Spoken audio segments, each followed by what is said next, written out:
puis c'est des réflexions anodines que tu te prends, comme quoi t'as pris du poids, tu rentres plus dans tes fringues, c'est pas normal. Et bah ça marque en fait. Et puis c'est pas forcément que des réflexions, c'est aussi une manière d'être regardé. Tu le sens en fait quand tes parents ou tes amis te regardent un peu différemment. Et c'est l'âge aussi, en tout cas l'adolescence, le lycée, où tout est porté sur le physique, ça en devient insupportable. Ouais. Je me souviens avoir été un peu en marge, parce que moi ça m'intéressait pas particulièrement quoi. Je me maquillais pas, les fringues, c'était pas trop mon dada. Et puis ça a fini par me rattraper quoi. Hello tout le monde, bienvenue dans un nouvel épisode de Papote et Popote. Aujourd'hui on se retrouve dans le 13e arrondissement et on va rejoindre Clotilde, que j'ai déjà rencontrée une fois pour enregistrer un épisode de podcast sur le podcast de Flavie TCA. Si ça vous intéresse, n'hésitez pas à aller voir et écouter. Et aujourd'hui, on va en apprendre plus. Je vais en apprendre plus également sur l'histoire de Clotilde et son parcours avec l'alimentation notamment. Et si vous me rejoignez sur cette vidéo, moi c'est Caroline, Appétit Libre sur les réseaux et je teste des restos en compagnie d'invités qui me parlent de leur rapport à l'alimentation. Alors si vous avez envie de découvrir de nouveaux restos parisiens et de découvrir des témoignages sur l'alimentation, n'hésitez pas à me suivre.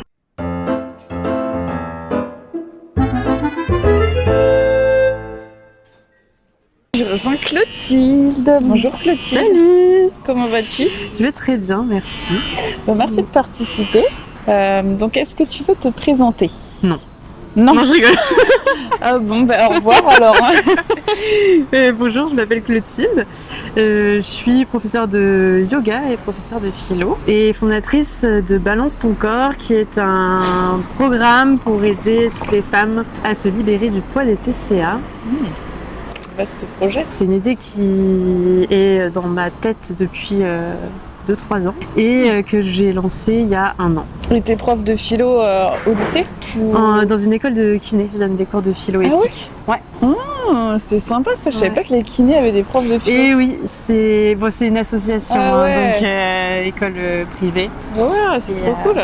Ouais, hyper intéressant. Bon écoute, allons tester le débonnaire. Enfin, toi t'es déjà allé. Moi je connais bien. Ok, moi je vais tester alors. On y va.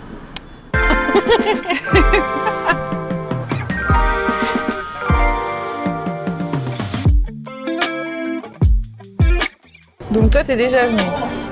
Ouais, c'est mon café. C'est ta cantine? Ma cantine, ouais, c'est plutôt mon café. Je mange là avant de donner cours quand j'ai un peu d'avance. J'ai déjà mangé là, d'accord. Et du coup, tu sais ce que tu connais déjà certains plats ou... Alors les ballotins de poulet, ouais, j'en avais, ils sont super bons. Gnocchi, les gnocchis, ils sont bons. C'est une valeur sûre ça, les gnocchis. Ils sont bons. J'avais testé une salade aussi. Moi, j'hésite entre les champignons farcis. Les champignons farcis, j'ai goûté aussi, c'est très bon. En fait, moi, ça a l'air original. En fait, les gnocchis, ça a l'air super bon. Après, c'est pas original. Tartare de truite aussi à la salade de pommes de terre. Ballotins de poulet aussi. J'hésite entre ces 3 trucs. Et tu veux faire entrée plat, plat dessert, entrée plat dessert? Moi peut-être plat dessert. En fonction. Tu fais quoi toi? Moi je sais pas, je regarde les entrées. Les œufs en morette, ça j'ai jamais goûté. Après les desserts, je sais pas trop. C'est quoi déjà œuf en morette? Justement, c'est œuf poché, sauce au vin, oignon, lardon, croûton. Ça dépend s'il y a un dessert qui a l'air sympa. Entre le chocolat et moi j'aime bien le chocolat. Ça a l'air pas mal ça, si gourmandise à la banane. J'ai déjà goûté. Si tu prends un dessert, je vais prendre un dessert. Parce que sinon, être en décalé, c'est pas... On verra après, déjà, faut qu'on choisisse. T'as choisi ton plat? Ouais, je pense que comme j'ai déjà un peu tout goûté de ce que j'aimais dans les plats, je vais prendre une salade. Ouais, j'ai vu, moi la salade de trucs. La feuille de chêne, ça me tente bien. La truite gravlax. Ça fait genre salade César un peu. La feuille de chêne? Ouais, j'ai l'impression, mais revisitée. Revisitée, ouais. Bon, alors moi, tu me conseilles Franchement, les champignons farcis, c'est la première chose que j'ai pris quand je suis venue là, c'était très très bon. Ouais, je vais prendre ça, allez. Allez, tu m'as convaincu, les champignons farcis et toi, t'as dit la salade de poulet croustillant. Ouais. Pourquoi t'as choisi ce resto? Alors déjà pour des questions pratiques, parce que c'était à côté de où je donnais cours juste avant. Parce que aussi j'aime beaucoup leur cuisine et puis je m'entends bien avec le patron, donc sûrement des choses inconscientes aussi qui fait que je vais plus dans ce resto que. Mais t'habites dans le quartier ou? Non, j'habite pas du tout dans le quartier. Moi, je suis à Villejuif, mais parce que je travaille là en fait. C'est à côté du studio donc. Et en tant que mangeuse, si tu dois te mettre un adjectif, tu dirais quoi, mangeuse actuellement? Mangeuse. C'est dur. Ouais, c'est dur. J'aurais dit mangeuse compulsive, mais parce que j'ai été joueuse compulsive. Ouais. Alors qu'aujourd'hui, c'est moins ça, donc c'est pas ce qui me définit aujourd'hui. Pour autant, c'est un adjectif qui me colle à la peau. De quoi compulsif, ouais. Ah, compulsif? Ouais. Et pourquoi Ouais, je ça te suis colle à la peau? gourmande. Pourquoi ça me colle à la peau? Je pense parce que je me suis longtemps, en tout cas les dernières années là, je me suis longtemps définie comme ça. C'est-à-dire, j'arrivais dans un endroit, c'était plus du remplissage que de l'alimentation. Aujourd'hui, c'est pas ça. Aujourd'hui, j'ai envie de prendre du plaisir dans ce que je mange. J'ai pas envie non plus de me restreindre. Je me dis, je vais au resto, c'est pour prendre plaisir à manger. Voilà. Donc oui, gourmande, ok. Après, je sais pas, mangeuse, est-ce que t'aimes la découverte? Est-ce que Ouais, t'aimes alors l'aventure? ce que j'aime bien, c'est les mélanges de saveurs un peu incongrus. Les meilleurs restaurants que j'ai pu faire, c'est quand ils associent des aliments auxquels j'aurais jamais pensé associer moi dans ma cuisine. Oui, donc c'est de la découverte. Oui, c'est de la découverte, ouais. Donc c'est Cuisine plutôt d'association. Ouais. Aussi parce que j'aime bien faire ça quand je cuisine. Enfin, j'aime bien tenter des nouvelles choses, d'associer, je sais pas moi, des fruits dans un plat salé, de mettre des épices dans un dessert, choses comme ça. Ah ouais, c'est sympa. Tu cuisines beaucoup? J'ai cuisiné beaucoup. Là, j'ai été un peu prise par le travail, ce qui fait que j'ai moins le temps de cuisiner. Ça reste de la cuisine de tous les jours, c'est-à-dire je vais me faire des poêlées de légumes avec un féculent à côté et puis je sais pas moi, une viande, un poisson, des œufs. Comme ça. Mais quand j'ai plus le temps, ouais, j'aime bien cuisiner. J'ai plein de livres de recettes ou sinon juste me dire ok, je vais au supermarché, de quoi j'ai envie. Je pioche un peu tout ce qui me fait envie dans le supermarché et quand j'arrive chez moi, je me dis ok, qu'est-ce que je peux faire avec tout ça? Comment je peux les assembler et avoir quelque chose qui a un peu de goût quoi. T'inventes une recette quoi. Ouais, mais aussi parce que j'en ai suivi d'autres avant. J'aimais beaucoup la cuisine japonaise et indienne. À force de suivre, à un moment donné, tu commences à avoir les bases et puis tu mélanges ça avec la cuisine française à ma sauce. Oui, c'est ça. Tu cuisines plutôt du salé, du sucré? Plutôt du salé. T'es plus bec salé ou bec sucré? Les deux. Non mais en fait j'ai des phases. Ouais, t'as des phases. En fait j'ai des phases où je vais être très dessert et puis d'autres phases où en fait je préférais avoir un bon plat salé, un bon burger, un bon truc. Et tu peux manger un repas sans dessert? Ouais, quand bien même j'ai du mal à pas finir mon repas sans un petit carré de chocolat, tu vois. Ah oui. Ouais, après. Je sais pas si je compte ça dans un dessert. Oui, ça m'arrive de pas avoir de dessert par contre. Je vais pas forcément faire entrée, plat, dessert ou plat, dessert. Je pense parce que j'ai été élevée aussi comme ça, tu vois. Mes parents ne mettaient pas forcément de dessert à la fin des repas et du coup...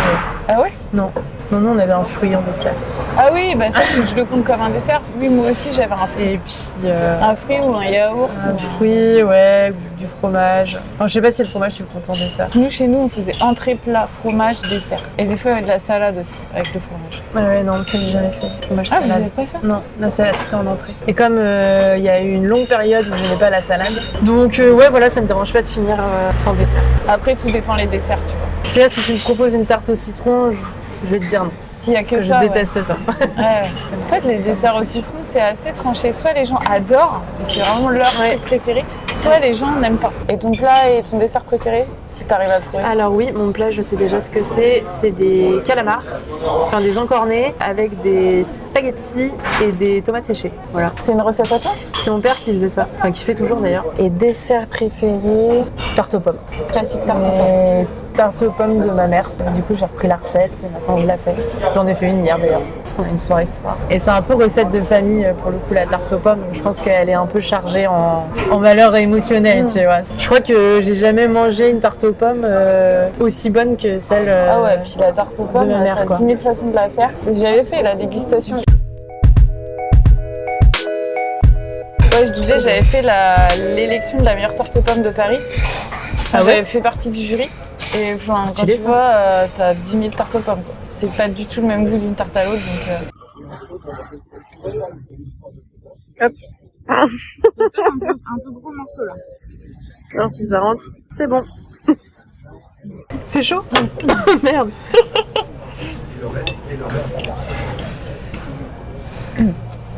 Couplez peut-être tous avant. J'adore, moi qui dis que je déteste la salade. Je prends une salade. J'ai commencé à apprécier. En fait, t'as la salade, juste salade et vinaigrette, et la salade améliorée. Oui, c'est sûr. Moi, c'est avec l'anorexie que j'ai commencé à manger que de la salade. Avec l'anorexie? Ouais. Ah oui, du coup, ça va t'en dégoûter. Sans vinaigrette? Si, je mettais quand même un peu de vinaigrette. Et bah, ça n'a même pas réussi à m'en dégoûter. J'adore le riz noir. Ouais. Je suis pas fan de riz blanc, mais les riz noirs, je trouve que c'est vraiment sous-utilisé. Alors, verdict, c'est bon? Ouais, c'est bon et c'est quand même original. Je sais pas ce qu'ils mettent dans la farce, mais il y a pas mal de légumes. Hein. Non, c'est vachement bon. Il y a une petite sauce là. C'est un peu japonisant, non? Ouais. Et du coup, par rapport à ton parcours, alors tu disais que tu as fait de l'anorexie. Ouais. Et bien après, tu es devenue compulsive ou avant, je sais pas. Dans Ouais, je sais pas dans quoi me classer, mais effectivement, ça a été encore compliqué un bout de temps après l'anorexie. C'était plus de la compulsion alimentaire. Moi, je mets ça dans de la boulimie, sachant que je compensais avec beaucoup de sport et qu'il y avait énormément de culpabilité à chaque fois. Quoi. Je me suis pas débarrassée comme ça de la culpabilité, quand bien même j'avais repris du poids. Ce que je trouve qui est en fait peut-être plus difficile que l'anorexie. Enfin, j'ai trouvé ça plus difficile. Ouais, bah oui. Dans le sens où, comme tu as un poids normal, tout le monde pense que ça va mieux, t'es guéri, alors qu'en fait, c'est pas le cas. Et comment t'es tombée dans l'anorexie alors? Je pense plusieurs facteurs. Ça s'est déclenché. Je passais 6 mois en Allemagne en tant que fille au père, dans une famille qui a été peu accueillante. C'est un euphémisme. Et en fait, ça s'est très très mal passé. Pour plusieurs raisons, j'ai commencé à réduire mon alimentation. Et t'avais quel âge là? J'avais 19 ou 20 ans. Ah oui, donc c'est assez tard en fait. Voilà. Et avant, t'avais zéro souci? Non, je m'aimais pas. J'avais beaucoup de complexes vis-à-vis de mon poids, vis-à-vis de mon physique. Aussi parce que j'ai subi pas mal de harcèlement scolaire, de moqueries, de choses comme ça. Sur ton corps? Ouais. Sur d'autres choses? Ouais, sur mon corps. Sur mon corps et puis après d'autres choses. Enfin, tu sais, c'est quand t'es gamin, tout y passe quoi. Et puis que je suis dans une famille où c'est bien vu d'être plutôt maigre quoi. Et où on est globalement dans de la performance. Que ce soit performance scolaire, sportive, voilà. Je suis éduquée dans cet esprit-là. Ce qui fait que quand j'ai commencé à perdre du poids, ça m'a absolument pas dérangée. J'étais même contente de me dire que enfin j'arrivais à perdre du poids. Et t'étais plutôt normale, grosse, maigre, enfin t'étais comment? Ça dépend vis-à-vis de qui.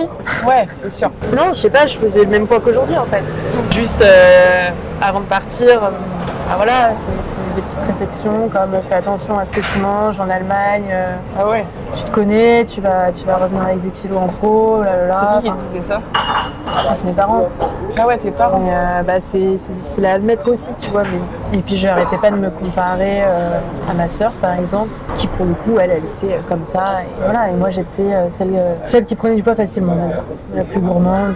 Puis du coup, j'avais peur parce que j'avais déjà fait des séjours à l'étranger où justement, j'avais bien profité. Ouais. Puis j'étais revenue, j'avais quelques kilos en plus, mais moi ça me dérangeait pas en fait. Et puis c'est des réflexions anodines que tu te prends, comme quoi t'as pris du poids, tu rentres plus dans tes fringues, c'est pas normal. Et ça marque en fait. Et puis c'est pas forcément que des réflexions, c'est aussi une manière d'être regardé. Tu le sens en fait quand tes parents ou tes amis te regardent un peu différemment. Et c'est l'âge aussi, en tout cas l'adolescence, le lycée où tout est porté sur le physique, ça en devient insupportable. Ouais. Bah ouais. Je me souviens avoir été un peu en marge parce que moi ça m'intéressait pas particulièrement quoi. Je me maquillais pas, les fringues, c'était pas trop mon dada. Et puis ça a fini par me rattraper quoi. Ouais, du coup t'as quand même tenu jusqu'à 19-20 ans où t'avais pas de troubles alimentaires, juste des gros complexes, une faible estime de toi au final. Juste après le lycée, j'ai fait une école de design que j'ai arrêtée en cours de 2e année. En fait j'aimais bien, mais pas suffisamment. Et en plus de ça, je pense que j'avais tellement de pression de devoir réussir que j'ai décidé de tout arrêter quoi. Et c'est comme ça que je suis partie en tant que fille au père. Donc je suis déjà pas partie dans un cadre hyper serein. Tu savais ce que tu voulais faire après ou c'était une pause pour toi? Non, je savais pas. J'avais quelques idées, dont la philo, ce que j'ai dû couper. Et t'es resté combien de temps en Allemagne? 6 mois. Et du coup pendant ces 6 mois, t'es tombée... Et pendant ces 6 mois, en fait, j'ai réduit jusqu'à plus rien manger. Et Ah, t'as carrément arrêté de manger? manger un œuf à la coque et une tomate par jour, quoi. Enfin, c'était ridicule. Voilà, je voulais pas leur ressembler. Donc je voulais pas manger ce qu'ils mangeaient. Ah. C'était le truc que je me suis dit au début. Enfin, je pense que c'est quand même plus profond que ça. Bah aussi, s'ils étaient maltraitants... Ouais, c'est un peu la Cendrillon de la famille, quoi. Et non, ils mangeaient quoi, du coup, ces gens-là? Tu sais, c'est à l'allemande, hein, c'est des kartoffeln, des pommes de terre, de la saucisse, du lard, du pain. Et ils disaient quoi, du coup? Parce qu'ils étaient censés te faire à manger, non? Ouais. En fait, Et c'est tu moi qui refusais, cuisinais normalement pour toute la famille, sauf que quand je cuisinais des choses qui, moi, me plaisaient, genre des tartes aux légumes, des choses comme ça, il y avait la moitié qui partait à la poubelle parce que ça leur plaisait pas, c'était trop vert. Et ça fait que il y a eu un conflit en termes de ce qu'on appréciait. Puis il n'y avait pas de partage, c'est-à-dire que moi, je veux bien partager leur cuisine, mais il faut qu'ils acceptent de partager la mienne aussi. Et ça n'a pas été le cas du tout. Et c'est vrai que eux m'ont vu maigrir, enfin, j'ai perdu, je crois 20 kilos quand j'étais là-bas. En 6 mois? Ouais. Et eux me disaient juste, faut que tu manges, hein, parce que sinon tes parents ils vont dire qu'on te maltraite ou je sais pas quoi. C'est votre seul. Votre seul argument. Ouais. C'est votre seul argument. Moi, je suis aussi dans cet état parce que j'ai envie de crier quelque chose, ça va pas. Ouais. J'arrive pas à le dire en allemand, j'arrive pas à le dire dans vos mots, parce qu'il y a la barrière de la langue aussi, qui est très compliquée à gérer. Parce que tu parlais pas allemand? Si, mais pas très bien. Non, je parlais correctement. C'est simplement que il y a des choses qui sortent naturellement en français. Tu vois, quand ça va pas, tu dis pas juste ça va pas, faut que tu t'expliques derrière. C'est plus compliqué en allemand. Je sais qu'ils avaient déjà ils ont toujours fonctionné avec des filles au pair. C'est pas la première fois qu'ils ont une fille au pair qui avait des TCA. Parce que c'était au tout début où je suis arrivée, je leur demandais en fait s'ils avaient déjà eu d'autres filles au pair, comment ça s'était passé. Ils me disaient on en a une, elle achetait des petits pois puis elle mangeait que des petits pois surgelés puis elle mangeait que ça toute la journée. Elle était complètement malade, elle était folle. Et en fait rétrospectivement je me dis mais cette fille en fait, Elle avait un TCA, ouais. elle était pas folle. En fait elle était comme moi. Ouais. Et là, tu sais ça a fait boule de neige. Je me dis c'est pas toi le problème, c'est eux. Et ça a fait boule de neige 6 mois plus tard quoi. Et t'es partie de chez eux parce que t'en pouvais plus ou c'était la fin du contrat? C'est la fin de mon contrat. Ouais, après t'as pas su la prochaine si elle est tombée dans les TCA aussi? Je crois que j'étais la dernière. Non, j'étais la Et dernière. les enfants ils étaient grands du coup? Non, je m'occupais d'une gamine de 8 ans qui avait un sale caractère. Et puis il y en avait 2 autres, un de 14 et un de 16 ans. Puis le père qui a un grand enfant. Je suis rentrée en milieu de séjour quand même, parce que j'avais prévu des vacances au ski avec des potes. Et puis bah forcément hein, les compliments que tu reçois parce que t'as perdu du poids. Ouais, parce que t'étais à bah oui. Donc t'avais que, entre guillemets, que 10 kilos en moins. Ah, c'est bien le régime allemand, tu fais quoi? Exactement.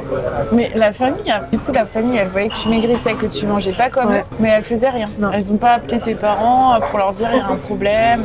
Non. Tes parents, ils ont dû halluciner quand ils t'ont revu. Oui, c'est super inquiet. Et du coup, la réaction de tes parents alors? Quand je suis rentrée, bah c'est simple, ils m'ont dit oh, putain, on a l'impression que tu rentres des camps. Cette réaction elle est super violente pour plusieurs raisons, mais je pense qu'en fait plus ou moins tout le monde pourrait l'avoir. T'es tellement choquée que... Ouais. Et puis non, vachement d'inquiétude quoi. Moi je m'étais dit, tu sais, je savais pas que j'avais... Enfin moi TCA ça me parlait pas, l'anorexie ça me parlait pas. Tu connaissais pas? Non, je connaissais pas et puis j'étais dans le déni. Enfin je suis rentrée d'Allemagne, pour moi tout allait reprendre normalement, j'allais reprendre ma vie normalement, j'allais remanger, mais pas du tout. Tu disais quoi à ce moment-là? Je me disais quoi? C'était quoi la justification à ton comportement alimentaire? Parce que tes parents ils ont dû te demander? Non, je pas de souvenir de ça. Non, moi je disais que... Tu faisais quoi? Tu faisais un régime? T'avais pas faim? Je disais que j'avais pas faim. Je disais que j'aimais pas ce qu'ils mangeaient, je disais que je voulais pas leur ressembler et que ça n'allait pas. Mais ils étaient gros ces gens? Non, c'est les Allemands. Non. Et puis voilà, et puis je me disais bon bah tout va revenir dans l'ordre en fait. Sauf que j'avais mal au ventre dès que je mangeais et puis je mangeais rien quoi. Et que je voulais continuer à perdre du poids, c'est-à-dire toutes les heures j'allais en catimini dans la salle de bain pour me peser, voir si j'avais pris 100 grammes. C'est un enfer de vivre comme ça. T'avais envie de perdre du poids et t'avais aussi peur de reprendre du poids. Ouais. Et tu te sentais, t'avais l'impression de te sentir mieux dans ta peau? Ouais, c'est très bizarre. Non, je me voyais pas. C'est pas bizarre. Non, c'est pas ça s'explique. C'est pour ça qu'on reste dans l'anorexie. Oui, bien sûr. Pas. Je me voyais, toujours trop grosse en fait. Enfin, c'est la dysmorphophobie quoi. Je voyais pas la maigreur comme me voyaient mes parents. Et après ça, c'était les vacances. Je suis rentrée en début juillet. On devait partir en vacances. C'était les pires vacances de ma vie parce que mes parents m'ont fait. Je suis allée voir mon médecin traitant qui n'a rien compris. Mal saisi, si tu veux, la manière de m'informer que je souffrais d'anorexie. Autant qu'à de le dire à ma mère, qui nous a vachement culpabilisés et qui m'a mis sous antidépresseurs et sous compléments alimentaires. Sans te proposer d'hospitalisation? Ouais. Donc je suis partie en vacances avec des antidépresseurs que je n'ai pas supportés. J'étais un vrai zombie. Et des compléments alimentaires que je prenais qu'à moitié parce que je l'ouvrais devant mes parents et j'allais jeter dans les toilettes. Parce que je ne suis pas dupe quoi, tu vois. Ouais. On me la fait pas à moi. Et voilà, et moi je me disais ok, si je prends mon complément alimentaire, je ne fais plus de repas. C'était soit l'un soit l'autre. Ouais, c'était pas dans une optique de guérir. Pas du tout. J'avais aucun suivi annexe. Tu peux pas dire ça. Tu peux pas dire à quelqu'un qui a de l'anorexie, gaffe-toi. Enfin, non. Surtout que je trouve qu'il y a une phase où t'as pas envie de guérir en fait. Tu pourras faire tout ce que tu veux. C'est encore dans le déni en fait. Donc, oui, c'est ça. Tant que t'es dans le déni, tu peux pas guérir. Sauf que en fait, ni moi ni mes parents connaissaient cette maladie et je découvrais tout en même temps qu'eux, si tu veux. Et t'as accepté ce diagnostic au début? Non. Oui, donc tu connaissais quand même. Enfin, tu connaissais de nom. Parce que si on te claque un diagnostic que tu connais pas, au début tu vas l'accepter. Enfin, je sais pas. C'est quand même qu'il y a une certaine réputation, tu vois. Ouais. C'est quand même connu sans être connu. Anorexie, oui. Après, tu vois, tout le spectre des TCA, tout ce que ça implique, etc. Non. Par quoi c'est causé je connaissais que le nom. Ma première réaction, c'était de dire que ma médecin traitant était complètement folle. Ouais. Pas moi. Je pense que maintenant tout le monde connaît le mot anorexie, tu vois. Ouais. L'anorexie mentale, tout le monde connaît. Mais alors après, personne, enfin j'exagère. Ouais. Il y a vraiment une infime minorité de gens qui savent vraiment ce que c'est. Tu Oui, vois. bien sûr. En septembre, c'était un peu la panique parce que j'étais inscrite en fac de philo à la Sorbonne. Et moi, mes parents sont pas du tout de Paris. On habitait à l'époque en Normandie, donc ça voulait dire me prendre un appart toute seule. Ah ouais. C'était assez peu envisageable pour mes parents. Moi, j'y voyais pas d'inconvénient. Ça m'arrangeait même parce que j'avais plus personne pour me regarder manger, quoi. Et là, ça a été encore la décadence pendant quelques mois. Donc t'as pas fait ta rentrée. Ah si, t'as fait ta rentrée. Ouais, j'ai Et fait c'est la vrai, rentrée d'accord. et puis en octobre, je crois, je sais pas par quel miracle, j'ai accepté qu'il fallait que je me fasse soigner. Je crois que j'étais à bout en fait. J'ai demandé de l'aide et puis je suis rentrée à Sainte-Anne, mais en hospitalisation de jour. J'avais des groupes de parole, j'avais une psy là-bas avec qui je me suis jamais entendue. Je crois que ça a toujours été super compliqué les psys. C'est grâce à Sainte-Anne que j'ai rencontré une sophrologue, pour le coup avec qui ça s'est très très bien déroulé, que j'ai vu encore pendant super longtemps en fait, et qui est pour une bonne partie dans mon processus de guérison. Parce que je trouve qu'elle était différente de tous les médecins, c'était quelqu'un qui était hyper à l'écoute, hyper confiante, qui dramatisait pas non plus, enfin, connaissait la gravité, mais qui t'enfonce pas. Parce que souvent, tu sais, les médecins, ils ont tendance à dire, surtout pour l'anorexie en fait, tu te rends compte. Alors moi j'avais une nutritionniste à Sainte-Anne qui arrêtait pas de me menacer en me disant mais tu sais, si tu manges pas, tu sais ce qui t'attend, ça va être la sonde, hein. Ouais, c'est horrible. Je suis pas une enfant. Et c'était débile, tu sais, elle me disait parce que du coup je m'étais décrétée végétarienne et végane, et donc du coup elle voulait absolument que je mange du Babybel et du jambon, et moi c'était hors de question à l'époque. Au bout de quelques mois, on envisage une hospitalisation complète à Sainte-Anne, qui était prévue en janvier. Et moi, j'avais tout calculé pour que ça tombe juste après mes partiels et que je ressorte juste avant les partiels de juin. Et je me dis, janvier, parfait, je rentre et je ressors début juin et c'est bon. Premier rendez-vous, on repousse mon hospitalisation de 2 semaines. Deuxième rendez-vous, l'hospitalisation est encore repoussée. En fait, on me dit, mais en fait, c'est bien, t'as stabilisé, il y a des gens qui sont dans des états plus graves que toi. On manque de lits, donc on repousse ton hospitalisation. Et en fait, j'ai éclaté, quoi. Je pouvais plus supporter ça, j'étais dans une sorte de non-lieu, je savais pas où aller, quand est-ce que ça allait se terminer. Pour moi, l'hospitalisation, c'était un peu mes sauveurs, c'est-à-dire je déléguais toute la charge mentale que j'avais à des professionnels et je me laissais un peu porter. J'avais besoin d'être me laisser porter. Ça a fait déclic. Je me suis dit, vas-y, c'est bon, j'arrête Sainte-Anne, je vais m'en tirer toute seule et je vais choisir mes professionnels de santé. Je vais choisir les médecins qui me suivent.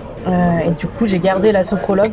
J'ai trouvé une super nutritionniste en bas de chez moi. J'ai découvert le yoga. Même pas. Tu me mets le 12.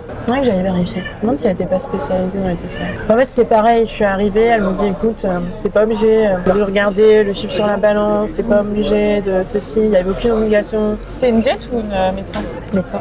Ça fonctionnait pas à la carotte, c'est-à-dire c'était du pas... Du coup, t'étais remboursée? Pas besoin de... Ouais, il me semble. Ça aussi, j'ai eu beaucoup de chance, mes parents ont pu me payer mes soins. Donc j'ai même eu la chance de pouvoir faire de l'hypnose. Ça n'a pas très bien fonctionné, mais au moins on a testé, enfin j'ai testé plein de trucs. Et puis c'était un mercredi, je reçois un coup de téléphone, j'étais aux toilettes.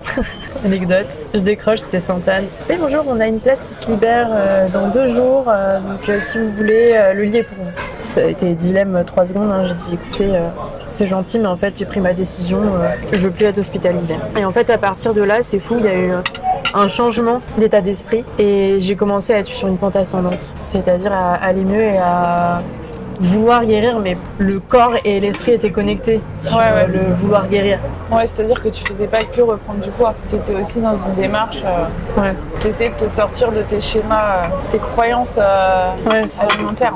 C'est à ce moment-là que j'ai découvert le yoga, qui pour le coup a été salvateur. Donc déjà parce que tu travailles ta conscience corporelle, donc je commençais à reconnecter un petit peu avec mon corps, à le mettre en mouvement, à sentir qu'il y a de la vie à l'intérieur, que c'est pas mort, que je peux être bien dans mon corps. Puis ça, c'était en parallèle de mes mes études de philo. Et la philo aussi m'a énormément aidée. Je pars du principe qu'il y a des nourritures du corps et il y a des nourritures de l'esprit. L'un va pas sans l'autre, tu vois. Et donc, pour être bien dans ma tête, j'ai besoin des deux. Ça a été 2 rencontres en fait simultanées. Le mélange résulte que ça m'a permis de guérir ou de m'en sortir en tout cas. Ça a été l'impulsion qui a fait que j'ai eu cette volonté de m'en sortir. Le temps que je sorte un peu de l'anorexie, que j'ai plus de...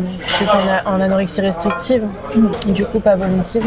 Il y a eu une bonne période en fait, tu vois, où tu sais, sur la pente ascendante, c'est un peu comme l'anorexie sur la phase descendante, tu te sens super bien.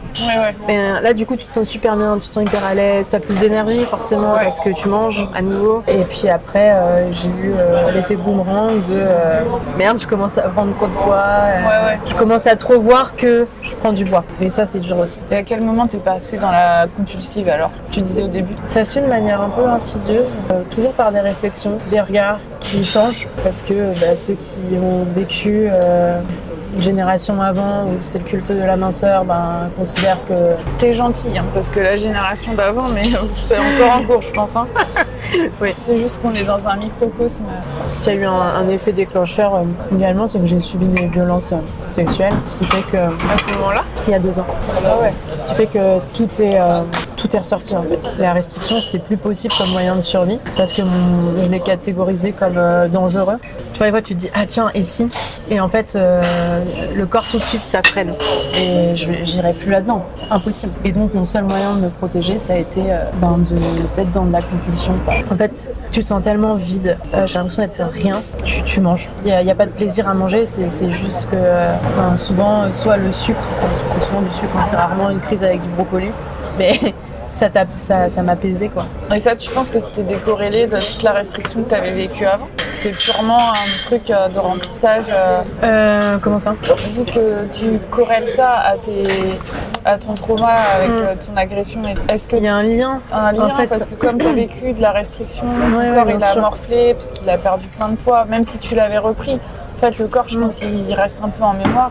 Je sais pas, peut-être que tu t'es tournée vers ça parce que justement tu avais fait ta restriction avant. Oui, alors que si tu l'avais pas fait, peut-être que je sais pas, tu aurais consommé du cannabis, enfin je sais pas ce que tu aurais fait. Ou autre chose en fait, mais bon là ça a été le moyen préférentiel choisi par ton corps, vu son histoire antérieure. Je pense, non? Je le lis comme ça, moi, ouais. Enfin, je pense que les gens qui choisissent la nourriture comme addiction, enfin, entre guillemets, c'est pas une addiction, mais comme moyen de, tu vois, d'aller mieux, c'est qu'à mon avis, il y a un passif avec la restriction d'avant. Que ce soit de la restriction via un TCA ou autre restriction, tu vois. Si t'as été restreint parce que, je sais pas, t'as été en galère. Parce que du coup, la nourriture, elle est érigée un peu en truc précieux, tu vois, dans ton esprit. Je considère que la nourriture, c'est quand même quelque chose qui est hyper chargé émotionnellement. Effectivement, du coup, quand on a été privé, je pense que ça renforce. Mais je te laisse finir. Ouais, mais t'as ça aussi beaucoup chez dans les générations après-guerre. C'est où la famine fait que du coup tu es dans la restriction, tu respires le manque en fait. Je pense que de génération en génération, c'est un espèce de schéma qui s'est transmis et qu'on a encore quoi. Oui, parce que c'est quand même récent. Puis bon, dans l'histoire de l'humanité, la nourriture, elle manque en fait, tout le temps. En fait, c'est assez récent qu'on a une abondance de nourriture et en même temps, on a un passé quand même de restrictions. Ce qui m'a pas mal aidé aussi, c'est la formation que j'ai faite chez Andat comme patiente expert. Ça m'a aidé sur plusieurs choses. Le fait qu'on soit en petit comité avec c'était 4 nanas, on avait toutes vécu des TCA, on avait toutes différemment vécu, mais il y avait un vrai soutien, il y avait une solidarité entre nous. Et puis ensuite sur la compréhension de ce que je vivais aussi. C'est-à-dire que cette formation elle m'a permis de poser encore plus de mots sur la maladie. Tu l'as faite à quel moment? Je l'ai faite, ça remonte je crois il y a 4 ans. Et ton but en faisant ça, c'était quoi? Tu voulais aider d'autres personnes? Ouais, en fait j'avais déjà l'idée d'allier le yoga et la philo ensemble. Et du coup j'avais contacté Sainte-Anne en leur proposant de venir pendant des groupes de parole ou des choses comme ça. Et eux m'avaient dit on peut pas vous faire intervenir parce que vous n'êtes pas médecin. Mais regardez, il y a des formations pour être patient expert. Donc quand vous avez souffert la maladie, en gros vous apprenez à transformer le vécu en savoir. Et c'est comme ça que je suis tombée sur Andate et que j'ai commencé le chemin. Et quand j'ai fini ma formation, j'ai rappelé Sainte-Anne, ils m'ont dit désolé, on n'a plus besoin, on a déjà quelqu'un. Ah non. C'est pas grave, j'ai trouvé plein d'autres alternatives. C'est une grosse formation. Andate? Ouais. Parce que je m'étais renseignée. Tu l'as faite ou pas? Bah non, moi je voulais la faire, mais bon, j'avais déjà une fille, un métier, enfin c'était pas possible. Ouais. Moi j'avais vu le nombre d'heures qu'il fallait faire, laisse tomber. Tu feras Ils ça. étalent sur des... en semaine, je crois. Ouais, mais il fallait être quand même assez dispo. Hein. Ouais, t'es 2 jours. C'est bien de le faire quand t'es étudiant.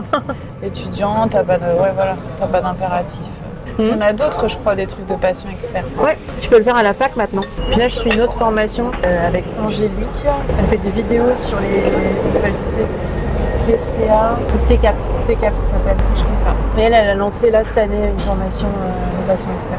Très différente d'Andate, mais tout aussi intéressante. Alors, cette salade, J'ai dit très bon.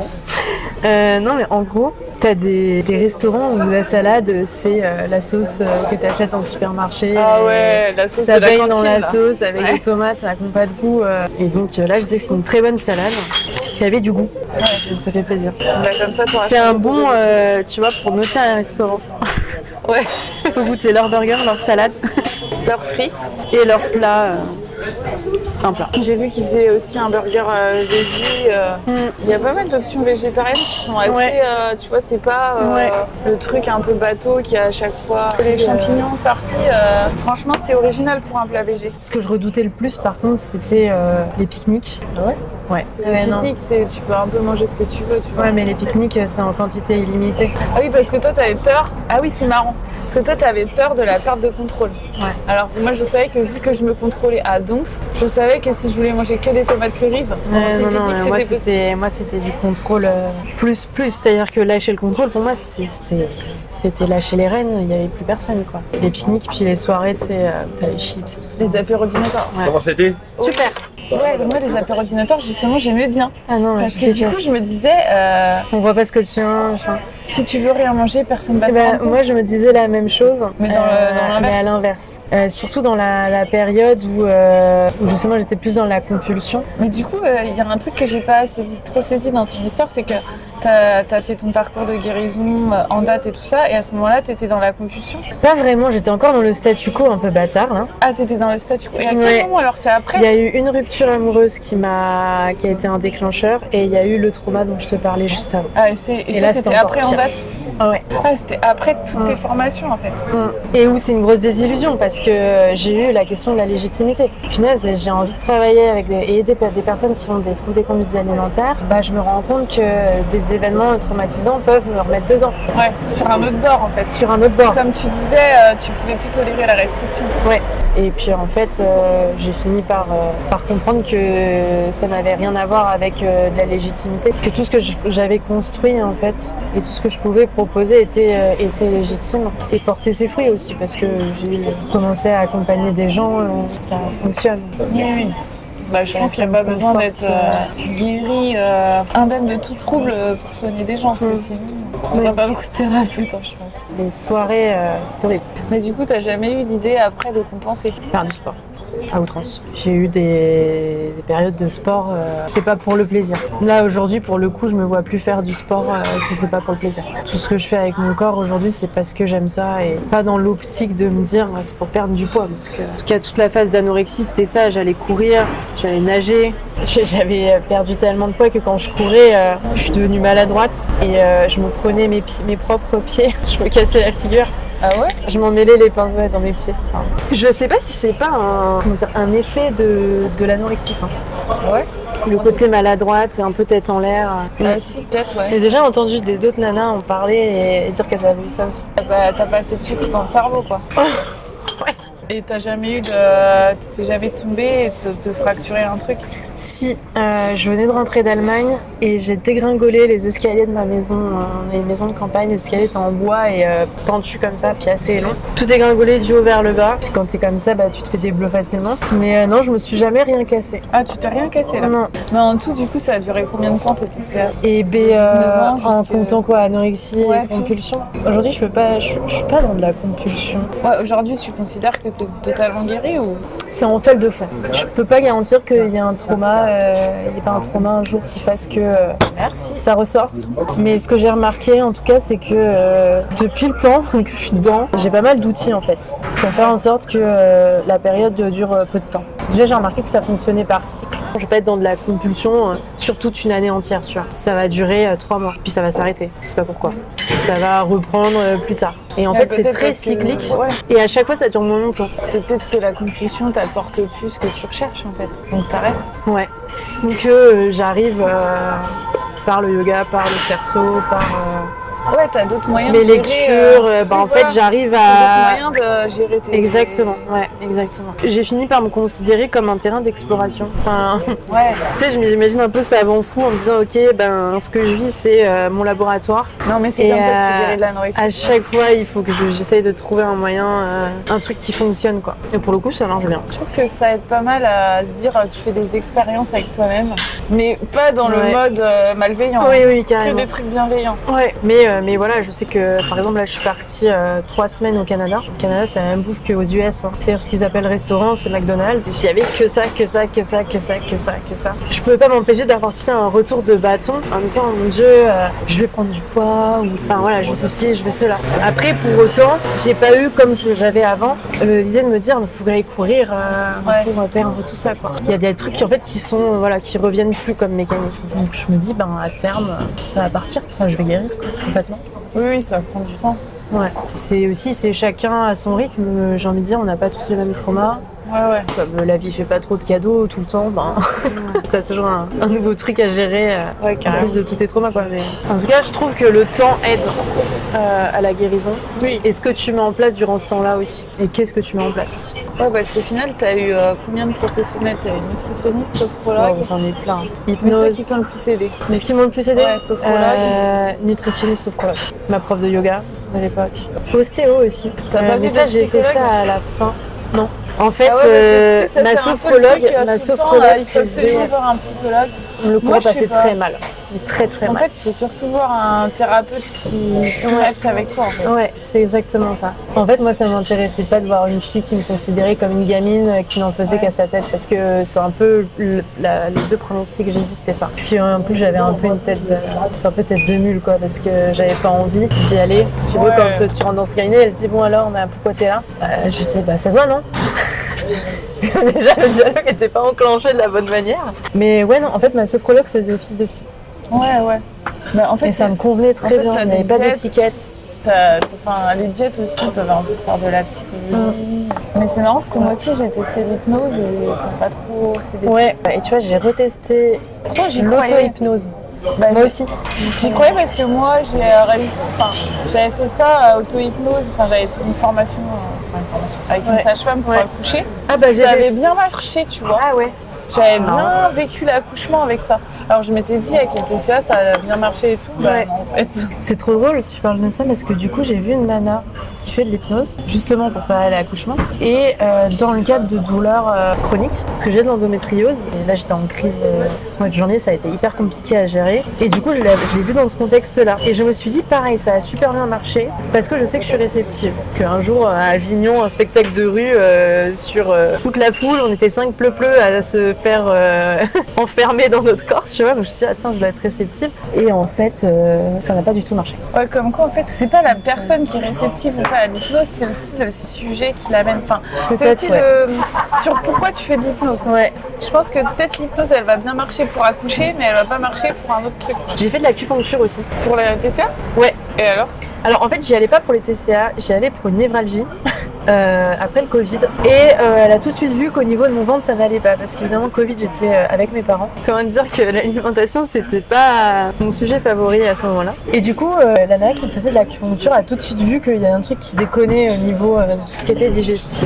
Mais dans donc j'ai fini par lui dire que j'avais des TCA, c'était super tendu, j'avais le ventre comme du béton armé parce que t'avais plein de c'était crises. verrouillé parce que j'étais stressée de manger avec mes parents. Mais tu mangeais ou tu mangeais Ouais, pas? je mangeais mais en stress. Tu digérais mal. Ouais, et puis j'avais mal au ventre à chaque repas, quoi. C'est des douleurs psychosomatiques, quoi. Et puis tu somatises vachement le moment. Sauf que le Covid, ça a duré longtemps, quoi. Et du coup, j'ai fini par une heure, j'avais des TCA et tout ça. Et elle m'a fait quelques points et ça marchait vachement bien. En tout cas, pour détendre tout ce qui est viscères et... Ah ouais, donc ça je me marche. sentais vachement apaisée, quoi. Ouais. C'est bon à savoir. Ça, j'ai fait de l'ostéo-viscérale pour détendre le ventre. Ouais. Et ça a du bien coup, marché après, ouais, ça a bien marché. Et en fait, c'était une ostéo. Alors maintenant, elle a son cabinet. Mais à l'époque, c'était une étudiante qui venait en stage chez mon ostéo. Et c'est mon ostéo qui m'avait proposé, il m'avait dit si tu veux, j'ai Raphaël qui peut te masser, voir ce que ça donne, en fait c'est gratuit, tu viens et on voit quoi. Merci, ça a l'air trop bon.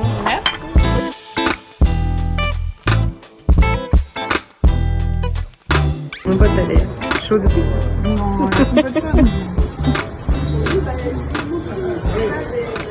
Verdict. Ça sent bien la banane. Alors, est-ce que ça a l'air dingue. de la glace? Non, c'était de la ganache, je crois. Ça doit être de la ganache, tu veux goûter? Attends, je veux bien goûter ce truc-là aussi. Vas-y. J'ai pas encore goûté le gâteau.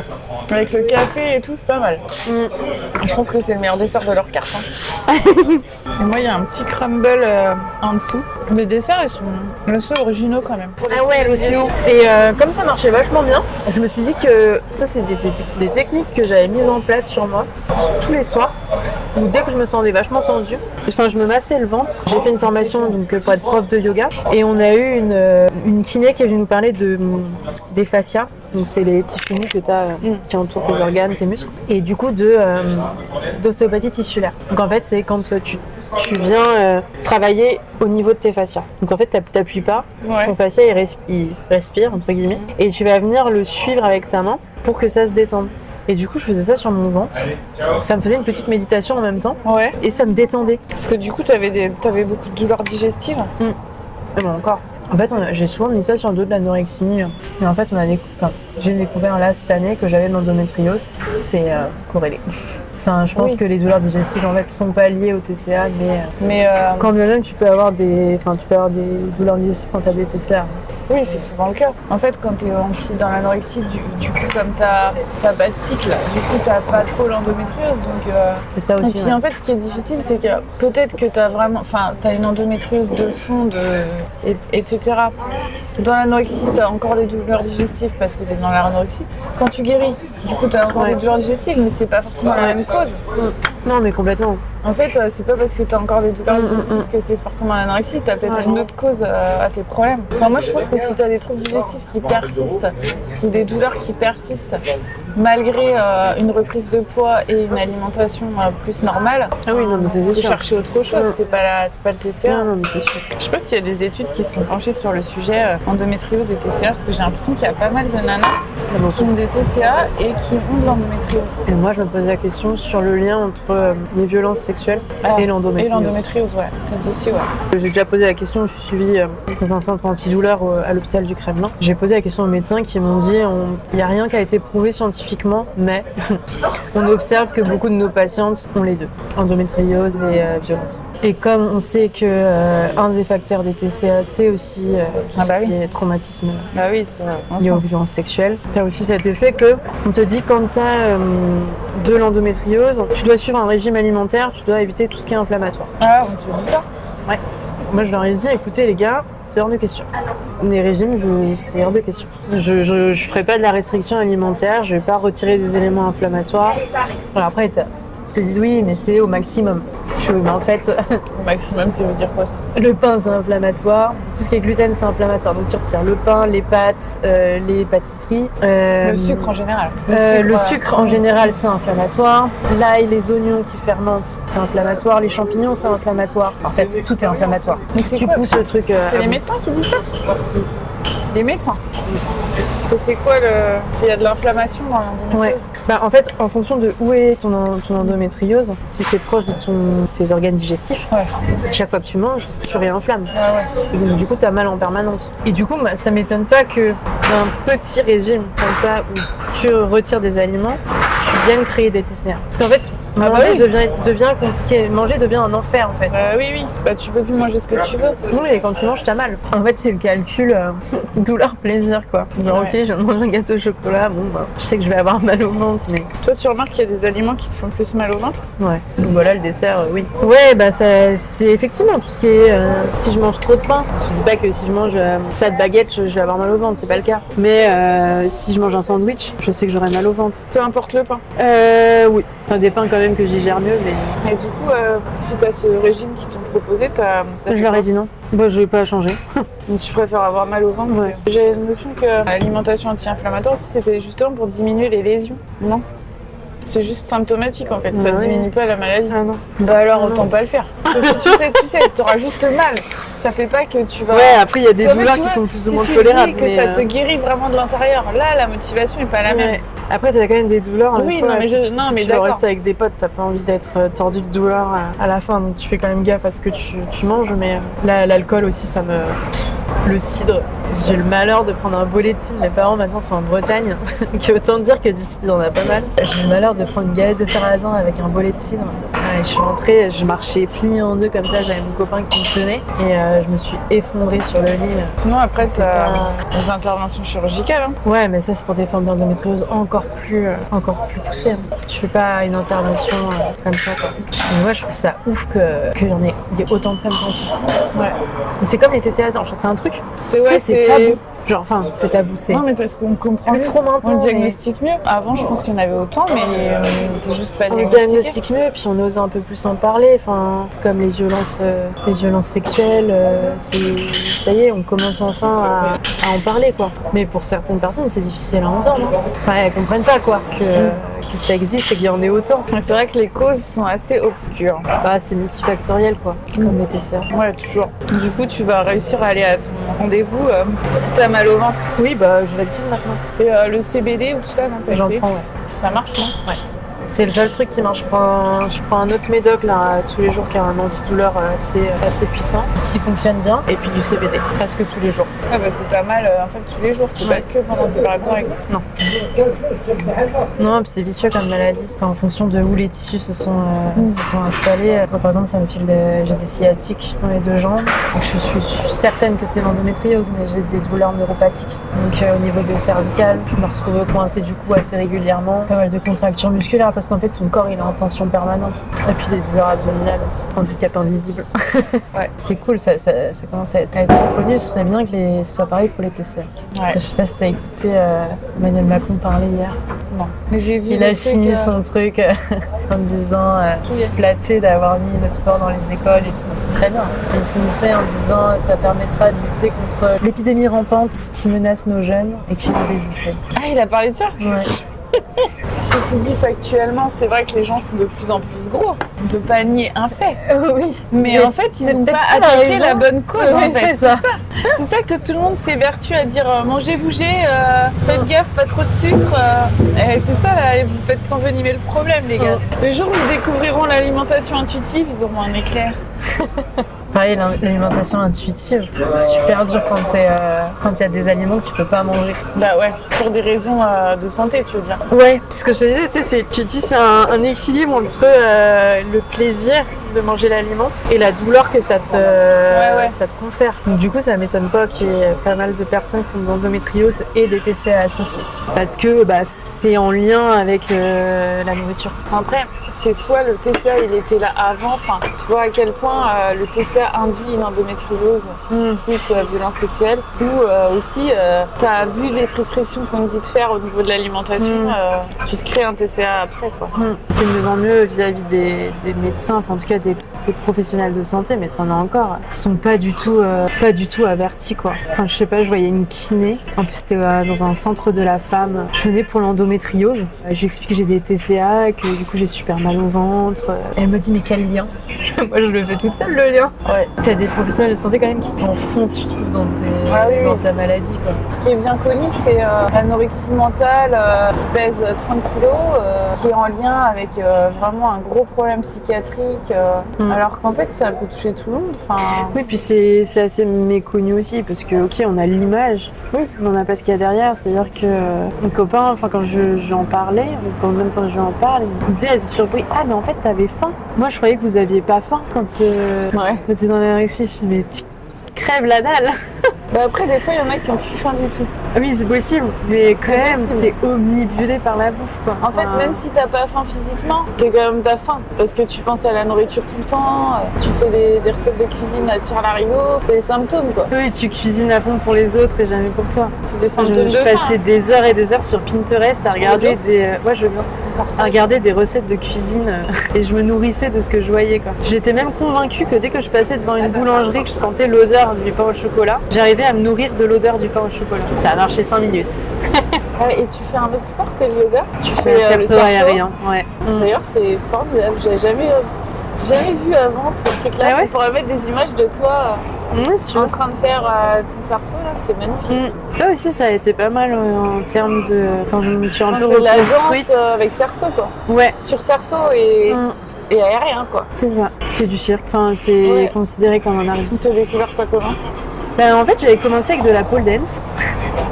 Oui, parce que ça se rapproche aussi. C'est de façon loin.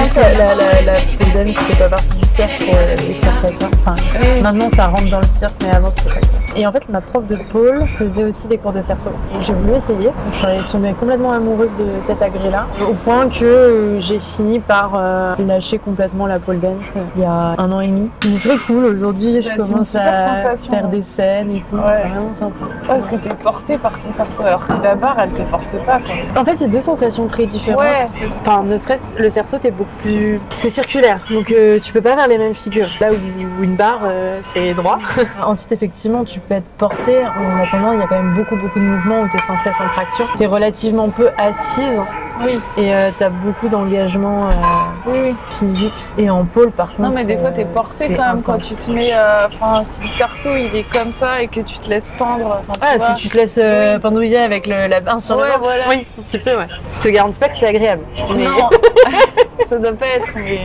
Enfin, tu passes par cette position parfois pour passer d'une position à une autre. Oui, carrément. Ouais. Non, mais j'adore, j'ai l'impression de... Ça me donne la sensation de flotter. Oui, c'est ça. Aussi, là, j'ai découvert le dynamique. Il y a plusieurs types de pratiques de cerceau. Celle que je faisais, c'était c'était du flow, très dansé, etc. Et là, au mois de mars-avril, je suis partie à Londres. J'ai fait 2 semaines de stage en dynamique. C'est une pratique qui est tout autre. En fait, tu utilises l'énergie de ce qu'on appelle des balances. C'est-à-dire que tu fais des grands swings comme ça avec ton corps. Donc du coup, tu mobilises beaucoup d'énergie. Elle nous fait celle-là. Ouais. Et tu vas utiliser l'inertie du mouvement que tu crées pour aller dans des saltos, des choses comme ça. Pars. Je sais que tu veux participer à Papote et Popote, mais merci. Enfin, je t'offre mon assiette. Et c'est les fleurs sur ta... Non, pars. Attends, je vais partir parce que j'en peux. Elle te suit. Pas possible. Elle est où? Derrière toi. Et ouais, non, tu te sens... je me sens volée, quoi. C'est trop cool. C'est vraiment stylé comme sensation. Non, elle est là. Merci beaucoup, Clotilde, pour ce repas et ce petit moment. J'ai apprécié en savoir plus sur ton parcours. C'était riche et très inspirant. J'espère que ça va vous inspirer. Et du coup, est-ce qu'on peut te retrouver? Du coup, sur la nouvelle page Insta Balance ton corps. Sinon, c'est la tête à l'envers. Ouais. Pour et voir le site internet Clotilde sur son cerceau, c'est voilà, top. tournoyer. Sinon, le site, c'est la tête à l'envers Yoga Paris, il me semble. Je l'ai plus en tête. Si vous voulez venir faire du yoga avec Clotilde. Oui. Donc c'est à Paris 13. Donc c'est Paris 13, ouais. Sinon, je fais des cours en ligne aussi. D'accord. Et les accompagnements TCA, c'est en ligne? Et les accompagnements TCA, c'est en ligne pour le moment ou à domicile chez moi. Et ben on mettra tout ça dans la description. Le resto des Bonheurs, c'est validé. On vous recommande l'adresse. Pas loin de la bibliothèque François Mitterrand. Il y a des options végé très très sympas. Même si on n'est pas végétarienne, d'ailleurs je voulais te poser la question, mais bon. Non, je suis pas végétarienne. Ça va durer 2 heures. J'ai mangé du poulet. Et oui, non, mais parce que t'as dit que t'avais été végane par le passé. Ouais. Ouais, non, mais ça fera une longue histoire. Déjà, merci beaucoup de ton témoignage et on se dit à la prochaine vidéo. Bye bye.